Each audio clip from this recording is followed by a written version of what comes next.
Las 4:32, 16:32, seguimos en directo en Me Importas Tú. Abrimos ya nuestra mesa de debate, al menos con dos temas de calado, desde luego, en nuestra comunidad foral. Uno tiene que ver con el tren de alta velocidad.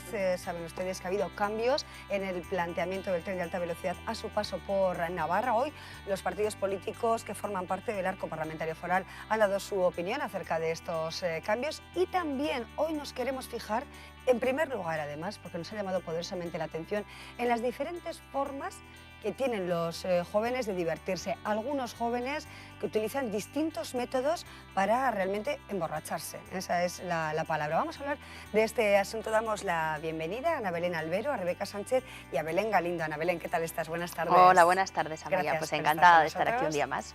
Gracias. Belén Galindo también. ¿Qué tal, Belén? Amaya? Buenas tardes. Muy bien. Bienvenida. Un poco asustada con estos temas y con este tema, sobre todo, ¿no? Que planteas, que es durísimo.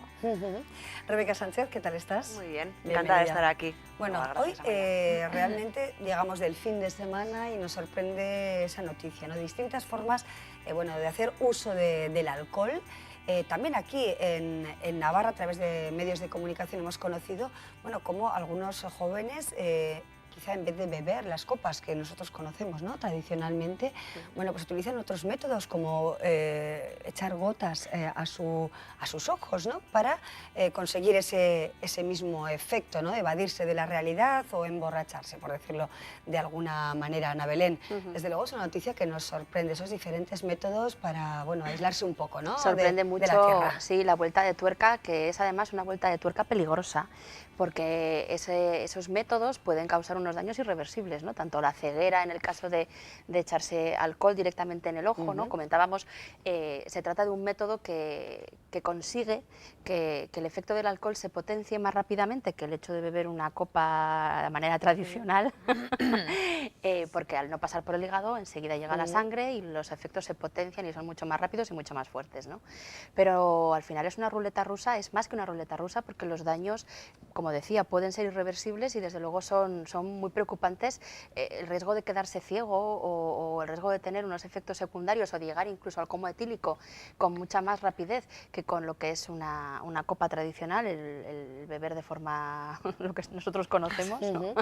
La verdad que asusta mucho, y no termino nunca de entender el porqué, ¿no? Que si hay un componente económico, si eso es más barato que lo otro, qué les mueve, que al final se es joven y se quieren probar cosas nuevas, no lo sé, la verdad que asusta, sí. Desde y sorprende, luego. sorprende Sorprende cuando menos. Vamos conociendo además, ¿no? Todos los años quizá nos vemos sorprendidos por diferentes tipos de utilización de las drogas, y en este caso estamos hablando del alcohol, ¿no? Pero también en otras ocasiones se ha alertado desde las autoridades sanitarias, por ejemplo, del consumo de la ketamina, por ejemplo, ¿no? Recuerdo hace un par de años, ¿no?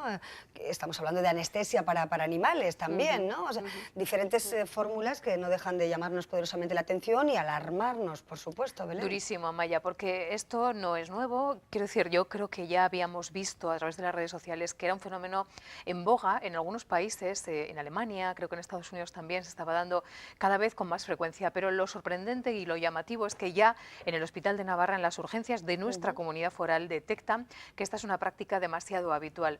La segunda cuestión, como bien dice Ana Belén, es por qué. Yo creo que es por velocidad, por darse prisa en coger la borrachera. Fíjate qué tristeza, porque la parte más social del beber es lo que le puede salvar al vicio. Es decir, todos sabemos que abusar del alcohol es malo, pero como siempre ha sido cultural y lo asociamos a compartir, a divertirnos, a relajarnos, a estar un rato distendidos con otras personas en un bar, etcétera, etcétera, no es que lo salve, pero bueno, de alguna forma equiparas lo bueno y lo que tiene menos bueno, y ahí aún se puede permitir. Ahora bien, cuando estamos hablando de darse muchísima prisa en perder la consciencia, en entrar en esa especie de otro mundo, como dice Ana Belén, y en perder la noción de dónde estamos, de quiénes somos, yo creo que estamos hablando ya de una barbaridad, una absoluta barbaridad. Y hay una tercera cuestión que a mí me preocupa mucho, y es el efecto dominó que pueda tener esta noticia. Es decir, hoy estamos hablando todos de ello porque hay que darse cuenta, probablemente hablarlo, y tendrá un aspecto bueno cuando hablemos con los hijos o cuando compartamos esto en sociedad, pero ojalá que esto no lleve a más de un crío a probarlo. A mí me da mucho miedo esto también, ¿eh? Efectivamente, quizá movidos por la curiosidad. Porque lo están escuchando nuevo, hoy, lo van a leer, lo van a... se pone de moda, porque se va a ver en las redes sociales, en los periódicos, en internet. Esa es una cuestión a tener en cuenta, ¿eh? Ojo con la difusión, ¿no?, rápida que hacemos a partir de informar, ¿no?, que al final no viene a ser otra cosa más que informar y dar conocimiento de esto que está pasando, ¿no? A mí también me surgía la incógnita de cómo narices se le ocurre a alguien echarse una gota de alcohol al ojo, empapar el tampón, ¿no? Veíamos, o sea, diferentes métodos. Yo decía, ¿a quién se le ocurre esto, ¿no? La manera de difundirlo, evidentemente, con las redes sociales, con jóvenes extranjeros que vienen a la comunidad o que vienen a España, ¿no?, en verano y demás. O sea, eso sí que es algo que se entiende, ¿no?, cómo se difunden. Además, siempre se conoce antes lo malo, ¿no?, o lo negativo que las cosas buenas, ¿no? Pero sí que es verdad que a mí me sorprende mucho, porque yo creo que, además, o sea, yo estoy muy cerca, ¿no?, o sea, de esa edad en la que, y empezaba con las copas. Nadie jamás me ha dicho que, o sea, me ha dado otra idea, ¿no?, de cómo emborracharme o de cómo tomar unas copas. Y al final, o sea, a mí me sorprende y me escandaliza incluso. O sea, yo es que no me puedo creer cómo a alguien se le ocurre esto y le parece una buena idea. Esto es progresivo, o sea, no es nuevo, porque el botellón no deja de ser un paso también intermedio entre la socialización de la bebida, que es lo que probablemente hemos vivido en otras generaciones, ¿no? El salir con tus amigos, el divertirte, tomarte unas copas que a veces se te iba la mano o a algunos se les iba la mano. De ahí al botellón es un paso adelante, porque quedar en una plaza sin más entretenimiento que beber y beber y beber ya es una degeneración del acto de disfrutar del alcohol. Pierde quizá ese carácter social, ¿no? Y esto es otro paso ya desvariado totalmente, ¿no? En fin, yo creo que es tristísimo. Y con unos riesgos, además, como decimos, unos riesgos reales y muy graves y mayores que lo que es la borrachera en sí, que ya tiene sus propios riesgos, ¿no? Sí, sí. Uno se pregunta, ¿no?, ¿dónde surgen estas ideas o estos planteamientos entre los jóvenes, ¿no? ¿A quién se le ocurre, como decías, verdad? ¿A quién se le ocurre probarlo, difundirlo y llegar a tal punto que, bueno, pues salte a los medios de comunicación como un motivo grave de preocupación muy grave, ¿no? Y las madres y padres, desde luego, que tienen hijos adolescentes, pues todavía con mayor preocupación, como puede ser, ¿verdad?, vuestro caso, que tenéis chavales preadolescentes, niños, y que sin duda alguna, bueno, pues estas fórmulas llaman demasiado la atención. Hemos querido llamar la atención nosotros de esto, valga la reiteración, porque de verdad nos parece verdaderamente sorprendente. Bueno, también causó sorpresa, ya cambiamos totalmente de tema, el planteamiento sobre el tren de alta velocidad. ¿Cómo va a ser la alta velocidad a su paso por Navarra? ¿Estaremos conectados o no con la Y vasca, con Zaragoza? ¿Vamos a poder viajar como los demás en alta velocidad? Si os parece, vamos a ver un vídeo de resumen de este tema y luego lo analizamos aquí en el debate. Las máquinas no paran a pie de trazado, pero saben que el trabajo ya no es el mismo. Las circunstancias económicas han hecho que la alta velocidad navarra, eslabón intermedio del sonado corredor cantábrico-mediterráneo, haya visto adelgazadas sus pretensiones. Los más de 200 kilómetros de longitud del TAP navarro, previsto entre Zaragoza y la Y vasca, quedan reducidos a menos de la mitad, 70 kilómetros entre Castejón y Pamplona. Las conexiones con estas provincias se realizan ahora con una solución más económica. Se aprovecharán los trazados y vías actuales, construyendo un tercer carril de ancho europeo mucho más barato. Un kilómetro de alta velocidad cuesta 10 millones de euros, mientras que este carril cuesta entre 1 y 2. Y así, a través de este tercer carril, se enlazará la comarca de Pamplona con Vitoria. Navarra no estará conectada, pues, con la alta velocidad vasca y, por tanto, con la alta velocidad europea. Con esta medida, el presupuesto total de la obra rondaría los 1.200 millones de euros. La situación actual de la economía es muy distinta a cuando el proyecto comenzaba a lanzarse en tiempos del presidente Zapatero. Para que podamos llevar a cabo conjuntamente esta obra de gran envergadura, de gran importancia económica y social para la Comunidad de Navarra. El convenio definitivo se firmó un año después, en 2010, entre el presidente navarro Miguel Sanz y el entonces ministro de Fomento José Blanco. Son acuerdos sólidos y acuerdos de futuro. Sólidos porque están cimentados sobre muchas horas de negociación. La obligación y el compromiso de poner la primera piedra del corredor navarro de alta velocidad Entonces se habló de 2015 como fecha de la finalización del tramo entre Castejón y la comarca de Pamplona, fecha que ahora se atrasa a 2018. Ese es el año que el Gobierno de Navarra estima actualmente para terminar la infraestructura, que incluye también el bucle ferroviario de Pamplona y la estación en la capital. El presupuesto para ese edificio, que estaba fijado en 26 millones de euros, podría verse ahora reducido a la mitad. La construcción de 9.000 viviendas en torno a la estación se realizará por fases y empezará solo con 1.500. En el año 2006 se estimaba que la estación estaría finalizada en 2010. De momento, ni siquiera se ha iniciado la obra.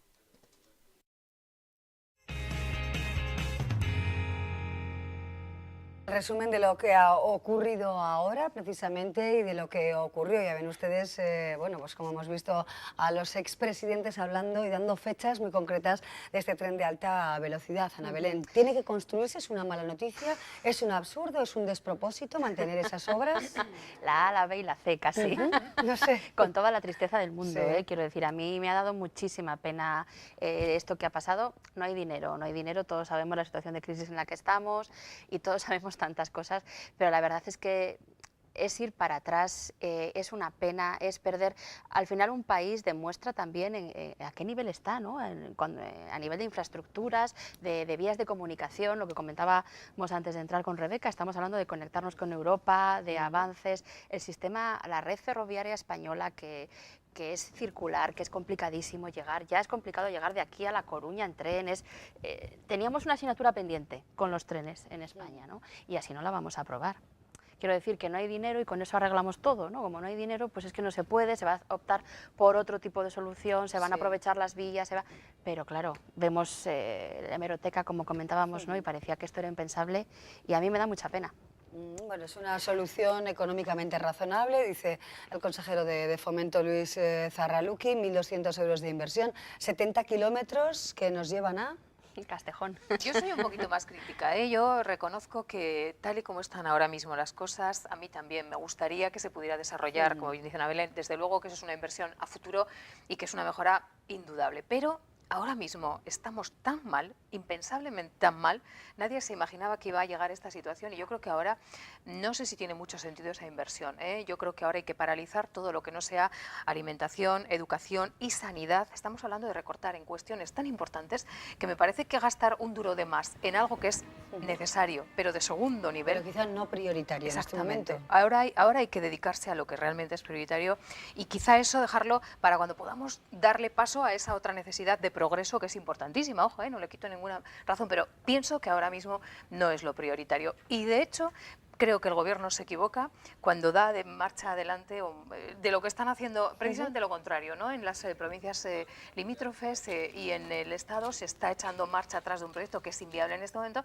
No tiene sentido que Navarra siga con la idea de mantenerlo o de hacerlo, sino que quizá hay que esperar un poquito, ¿no? Y dedicar ese dinero a otras cosas. Hemos visto cómo hay alternativas para salir del paso por ahora. Nadie dice que no se vaya a hacer, pero ahora quizá no es el momento. Rebeca. A mí me parece una decisión negativa, pero que venimos arrastrando además desde hace muchísimos años. Hace muchísimos años cuando se decide construir un tren de alta velocidad que nos lleva desde el centro de España, digamos desde Madrid hasta Sevilla.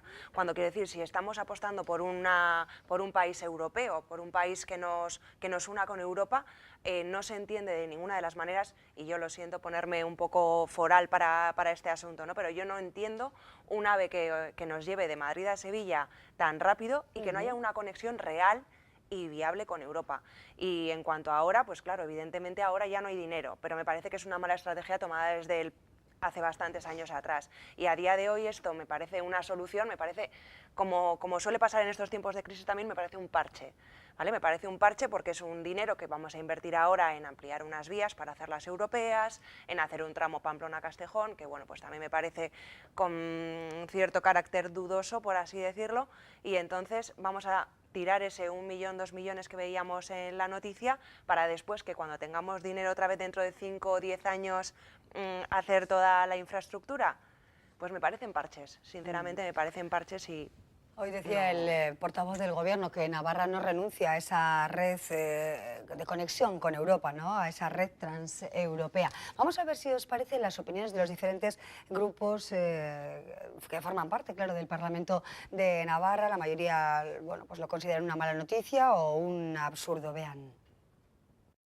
Preferimos el poder dar solución en estos momentos con la situación que tenemos a lo que se puede dar solución que no hacer nada. Nosotros no nos planteamos el ir de derrotistas y decir no, pues que no se haga ni lo de aquí, no. Queremos que se haga lo de aquí y que se haga también el resto.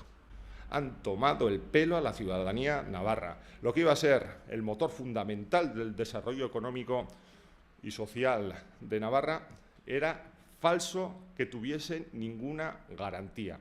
Tiene que pararse estas obras, no se pueden seguir gastando miles de millones de euros. Hay que adaptarse y dar soluciones a la situación actual de las cuentas públicas y con esta solución Navarra desde luego no queda aislada del resto de la red de ancho de vía europeo. Nos parece un despropósito y un absurdo y una irresponsabilidad. Una crítica muy severa y muy contundente a la forma en que UPN ha gestionado este proyecto desde hace mucho tiempo. ¿Y se renuncia o no a la conexión con la Y vasca y Zaragoza? El Gobierno, a través de su portavoz parlamentario también, de Unión del Pueblo Navarro, Carlos García Danero, ha dicho que no se renuncia en principio, ¿no? ¿Cómo valoráis? Está clara la noticia, no es buena para Navarra, en principio no es lo que se podría esperar, sin duda alguna, quizá en este marco de crisis económica, bueno, pues puede ser en cierta medida comprensible, ¿no? esta situación.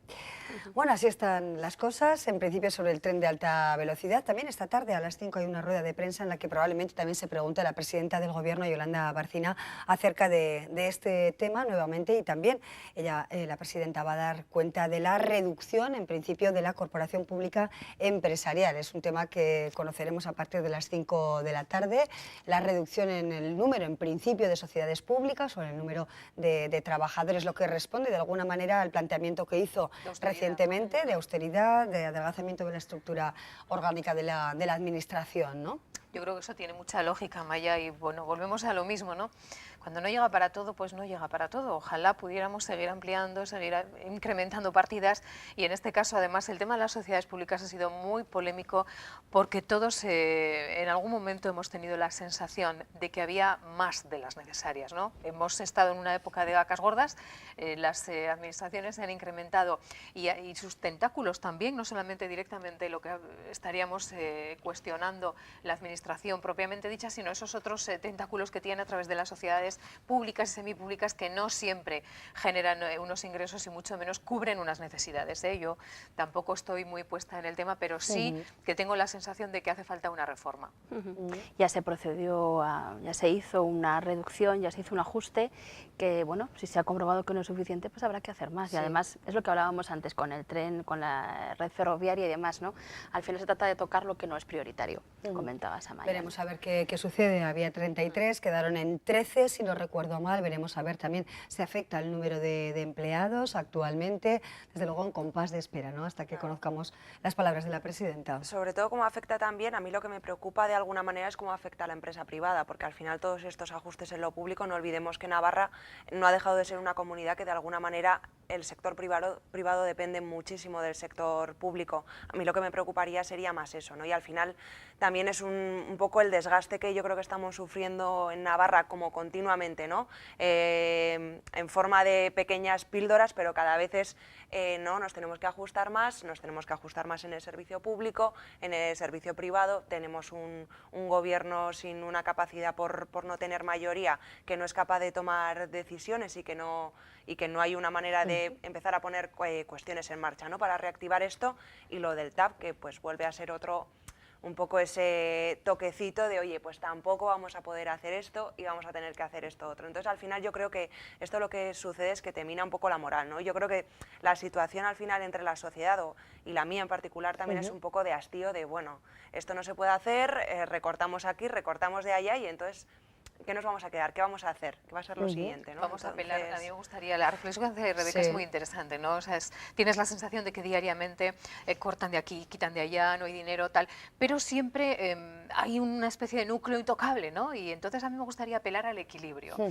Fíjate que se ha hablado de que los funcionarios que a partir de ahora sean contratados por la administración pública lo harán por horas o compartiendo un puesto de trabajo para 2 personas. Eso es excelente, pero ese equilibrio llevémoslo a todas partes. Si en una sociedad pública, imaginemos que hay 50 personas trabajando, yo creo que no es de recibo que se expulse, ni que se eche abajo, ni que se diga que estas personas ya no sirven, sino que igual hay que repartir. Recordemos también, Rebeca, que quizá no es tanto el decir que no sirven o el decir que no, que sobran, sino que hay personas que en estas sociedades públicas estaban cobrando absolutas barbaridades, que ahora mismo son obscenas, tal y como están las cosas. Entonces, a lo mejor hay que equilibrar, reducir, racionalizar, ¿no? O sea, pongamos sentido común y veamos si es posible, bueno, pues que sigamos estando todos, aunque haya que ajustarse el cinturón y priorizar lo realmente importante, ¿no? O sea, hay que revisar seguramente salarios, funciones, necesidades, y de ahí pues confiemos en que los políticos hombre, pues pongan un poquito de razón, ¿no? Estamos pagando un poco las consecuencias de malas decisiones pasadas, ¿no? Igual nos tenemos que plantear para un futuro que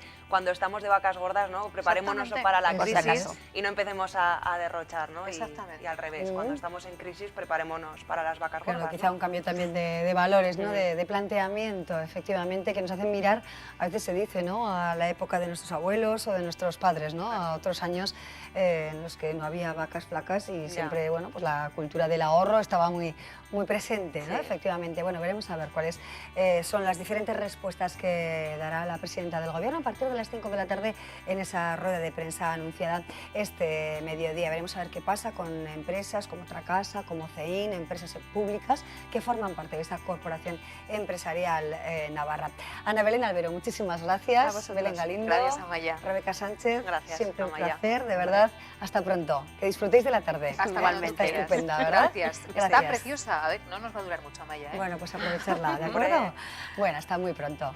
Nosotros seguimos adelante, 16:53 minutos, nos relajamos un poquito y nos vamos hasta Casa Arteta.